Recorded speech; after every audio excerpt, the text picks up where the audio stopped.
All right. Hello. My name is. What's my name? Maurice Benard, and this is State of Mind. If you like what you see, hit that little thing right here that says subscribe, and we can keep doing this. So today, I have somebody who, I'll get into more of that. I'm just going to introduce Kimmy Henderson. I know her best as Makiki. Is that right? Yes, a lot of people, I hear that a lot. Nobody knows my real name and they call me Makiki, which I love. Yeah, that's a cool name. And she's I don't know, the president of Bipolar Butterfly Project, or? Sure, I'm the creative behind it. Yeah, CEO. That's me. I'm the only one. All right. So how you doing, Kimmy? I am great. How are you? I'm doing fantastic. What's behind you there? This is my art studio. So wow. If you see all the wine glasses, that's actually how I built my original brand, Makiki's Art, was with wine glasses. Oh, really? Yes, I was shipping worldwide. I had a possible contract with the national brand store. Things were going wonderfully, and then I had my first manic episode, so that changed everything. Okay, here's the thing. Here's the really cool thing for me. I interview quite a lot of people, but a lot of people that I interview, it's anxiety, depression, grief, because I talk a lot about that in my book, but not bipolar people. So I have a kick out of interviewing by people that have bipolar, because it's like it's kindred. Yes. So how did it all begin with you? With Okay, well, I do have a history, and we decided in my adult life it was PTSD. I had a car accident in college, so up until that point, I was on track. I was in Model United Nations. I was a cheerleader in theater, and that kind of derailed everything. I fell into a depression after. But at the time, it was circumstantial, so we didn't think, it was mental illness. That was when I was 19. Things were okay for years. I was not diagnosed till I was 35.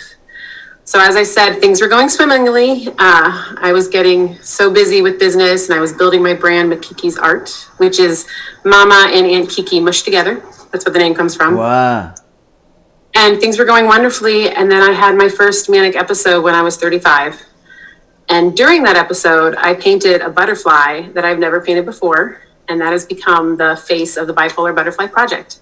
Well, let me stop you real quick, because those butterflies that I see, that's one of the reasons why I wanted to interview you, are just phenomenal, man. They move me. They, and it's probably because it's bipolar. But I see him, and it just, and another thing that and I didn't want to get into this till later, but you have great music. I'm a big music guy, and you pick great music. Oh. And I pride myself in picking my music. Now, when you pick your music, does it take you a long time to pick a song? No, it really doesn't. No? I just pick stuff that has always kind of, I guess, spoke to me and what I listen to during my studio time while I paint. Wow, because with me, I have to kind of listen to a song, and then that's not it. Listen to another song, that's not it. Listen to another song. But anyway, back to I want to hear, how did when it first started, your nervous breakdown? How did it kind of start? Well, originally, I just felt really good. I had a lot of energy. Yeah. I was in the best shape of my life. I was working out. Yes. I had confidence. I just felt like for the first time in my life, I was just who I am, and I was ready to take on the world, and I could talk to anybody. And I woke up in the morning, and I was like, I can't wait to see what the day brings. I was just so... Like you can take the whole world, right? Yes, and for me as an artist, the creativity was just boom, boom, boom. I couldn't even keep up. I just had all these awesome ideas, and I wasn't sleeping because I was spending my... And that was, we know that was key. But it did cross to delusion. My mania is very spiritual based. And I felt like I had messages from God. And I just felt like kind of the world was in on it, but not. Like certain radio stations, every time I heard a song or even a commercial, it had a meaning. It was speaking to me. Yes, so yes. the radio was speaking to me, and I'd be cashing out, and something a cashier would say to me, I'm like, oh, okay, we're connecting. She knows it's all code. So everything was code for me of a message that I was trying to figure out what I was supposed to do with it. And I recognize now that got delusional. It ended up going even higher. I felt I could prophesize things, and it hit a point where I didn't sleep for a couple of days. And actually, we ended up going to a doctor. I am very fortunate that I was not hospitalized. I very much could have been, but we have a family history. My sister is also bipolar, so I got to see her doctor, and he said, anybody else would admit you right now. But fortunately, I was kind of an easy patient. I was willing to take my medicine, and I stayed at my parents' for about 3 weeks, if not more. And at the time, my daughter was 6, I think, and my son was 7. So I don't even know what that whole experience, meant for them, that mama was gone. They don't know. I mean, they were young enough, but my kids are very fluent now with mental health. I'm very open about this whole project with them, especially because I think we're addressing mental health with youth more than ever.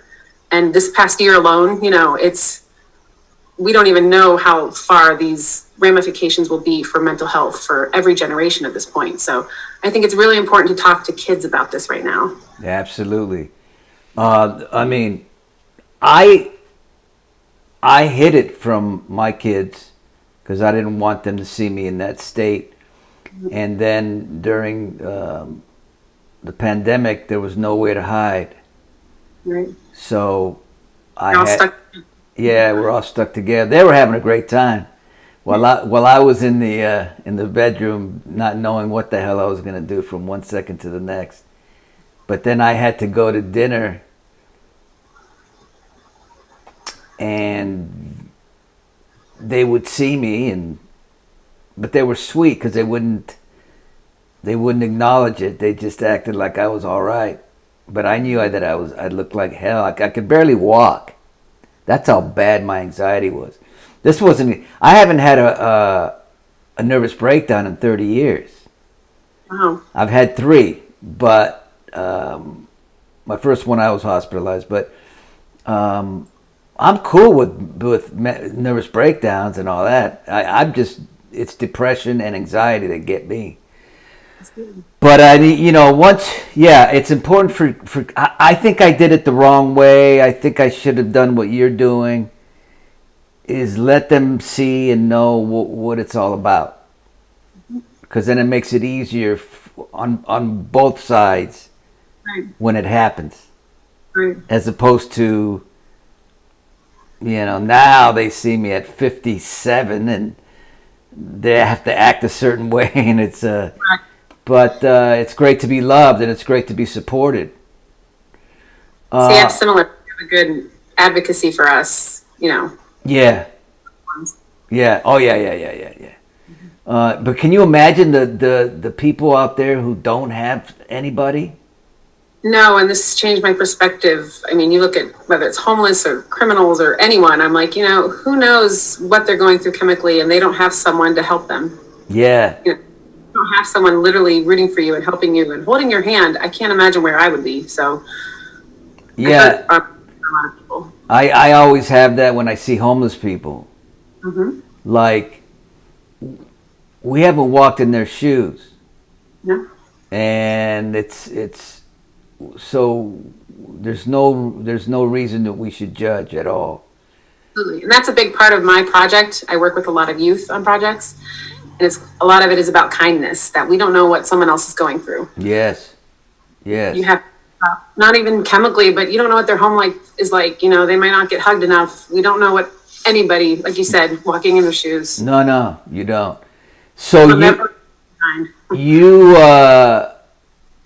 so then you went to you said your mom and dad's place and stayed there for 3 weeks, and you went and what were you taking at that time to help you through?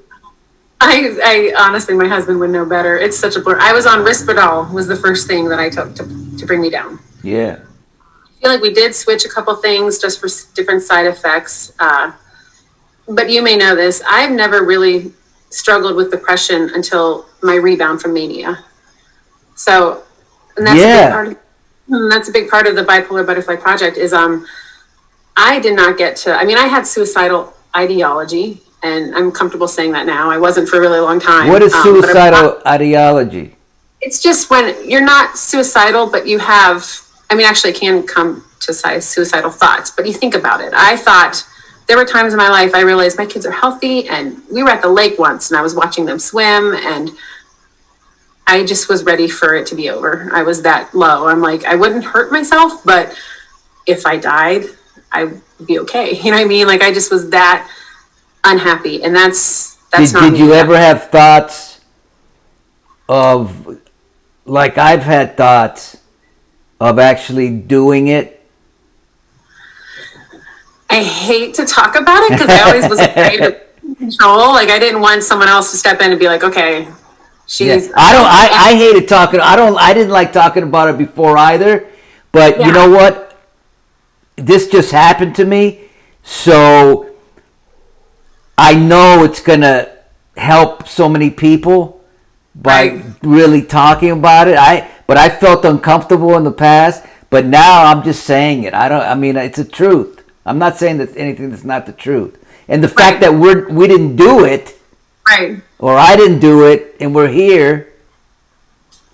And I'm not afraid to talk about it for people to know. I just was afraid that my doctor would be like, okay, we need to diagnose suicidal, and then they're gonna be like, well, your kids, we got to watch your kids for you. Like I was afraid of being labeled and then not being allowed to just. I know. I actually know what you mean by that, because when I went to the doctor,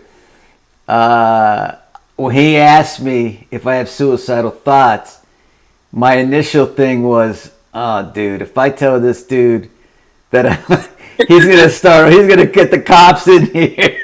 Exactly. I know exactly how you feel. So I hesitated, and then I just said, yeah, I guess, yeah. And then he was all right. Everything was. And the more I've opened up, the more I realized through my therapist and my doctor that it is more normal than I thought. Yeah. And that's one big part of this whole project is a lot of people don't realize how many other people are going through the same thing. So the more you hear someone open up, the more you're like, okay, I can relate. I don't have to be afraid to say it. That's right. I always tell the story of,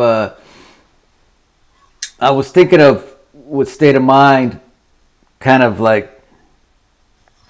maybe not doing it because I didn't think it was maybe doing what it was doing or helping as many people as I wanted it. Whatever it was, I don't know what it was I was thinking. Maybe I was tired.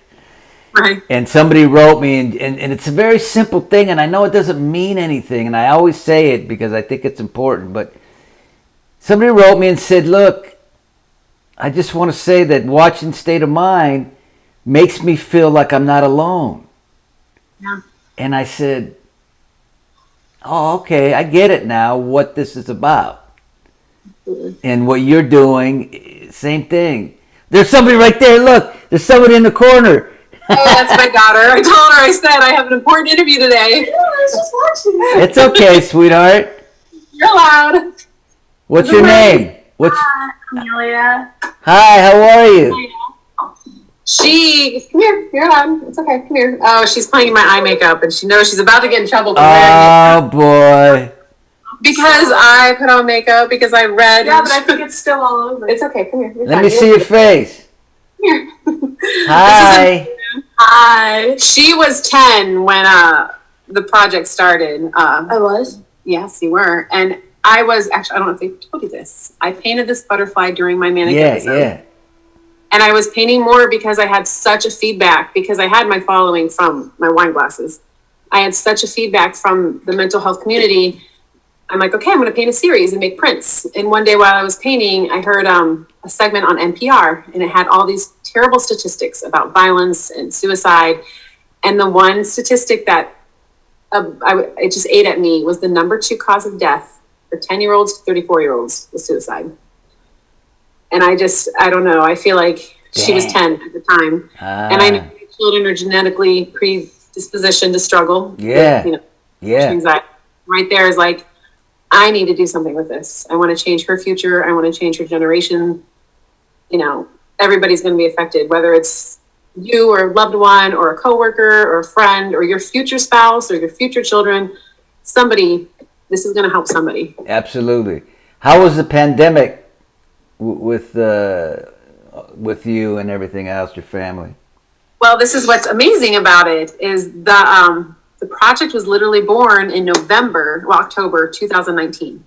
So everything I have done and every art installation and as much as this has grown has been during the pandemic, which for me, I don't know, I feel like it's not destiny. I don't know how to say it, but it serves a purpose. Everything that's happened to me it's a higher purpose. Yes. And I want to help others. So, and I think it correlates with the whole mental health thing right now. I think everybody knows, like we said earlier, about how it's such an issue right now more than ever, and the mental health fallout is going to be way bigger than the economic, or not bigger, but it'll last longer, Absolutely, I think, but I do believe that the pandemic, it's been obviously a hard and very tough thing, but for mental health, I think it's opened up a conversation. It's definitely spotlighted. And I know from my book, I don't think my book would have done as well if it wasn't right in the pandemic. It was like right in the project. Yeah, the same thing. It's like it was like, people needed that at that time. And I think it's opened up a lot of doors and it's made the awareness bigger. And I think what you do and what I do, we have to continue.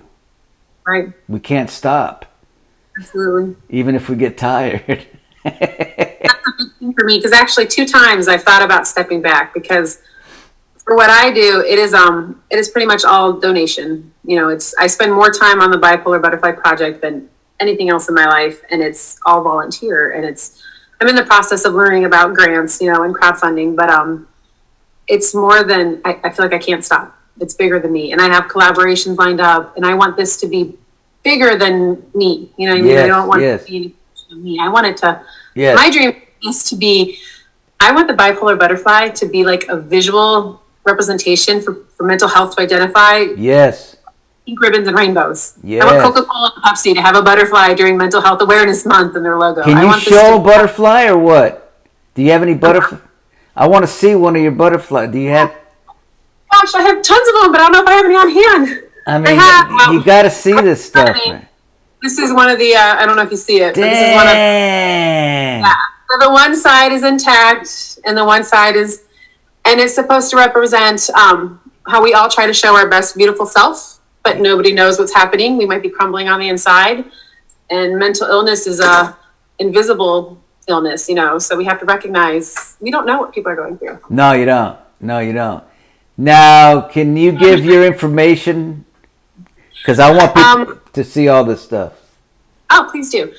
So originally, all of my stuff was through Makiki's art, and I had a pretty decent following for that. But this is something new. I don't want it to be attached to that. So it is literally BipolarButterflyProject.com. It links to my social media. I have a new account for all of this, which makes it all the more crazy because people contact me through Makiki's art, and people contacted me through Bipolar Butterfly. Oh, yeah. I gotta get better at streamlining. Well, people have to check it out and go to her Instagram and all that because, like I said, the music and the butterflies are just unreal. You mean my story music? Yeah, the story music. Because you can't put music. Well, you can on the post, but Right. they get all weird and stuff. Well, it's amazing. I so appreciate that you recognize that, to be honest. Music is a huge part of my creative process. Huge. Like I whatever mood I'm in, I have to hear what I'm hearing, and it helps me zone out and get into that creative moment. So for me, art and music are like hand in hand. Yeah, when I was in the hospital, there was a song by Phil Collins. And man, when you're in that state of mind, I would listen to it in a room that I wasn't supposed to be in, because it was just you're not supposed to be in there. But I would sneak in, and it's amazing how. And one time on my Instagram story, when I used to have State of Mind on Instagram story, I played it all out on my story. It was cool. Like I used the song, because at that time Instagram didn't take it away from me, so I would use the Phil Collins song, and so the audience can see and feel what I'm feeling. So I used to listen to this song, the famous song with the dun dun dun dun. Famous songs. And when I was in there, it just sounded.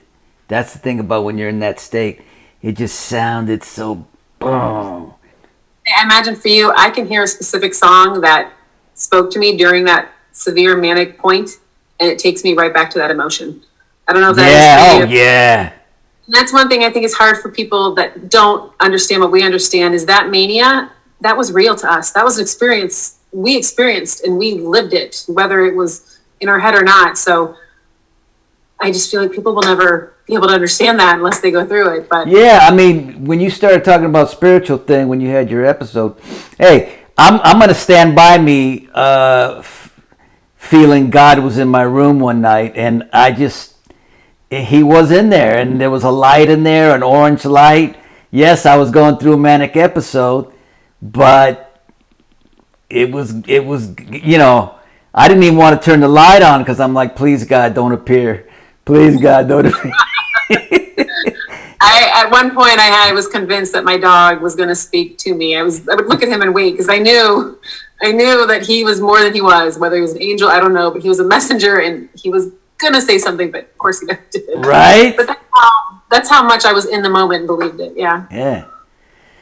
All right, we'll wrap it up here. This has been a great talk. Mm-hmm. It was easy, right? It was easy. Yes, it was easy. Yes. I really appreciate this opportunity. Thank you. This has been, I love talking. It's just, I love it. I love to hear all those stories. It's amazing. Bipolar Butterfly Project. Check it out, and I think you'll love it as much as I do. I really do. It's funny, from now forward, every time I go to play music, I'm going to think, what does Maurice want to hear for Instagram? No, keep doing what you're doing, because I think we have the same taste. Okay, well, good. It's a lot of what I play is very 1900s, my kids would say. Yes, mine too. Okay. All right, it was good talking to you. You too. And you as well. We'll do it again. Bye-bye.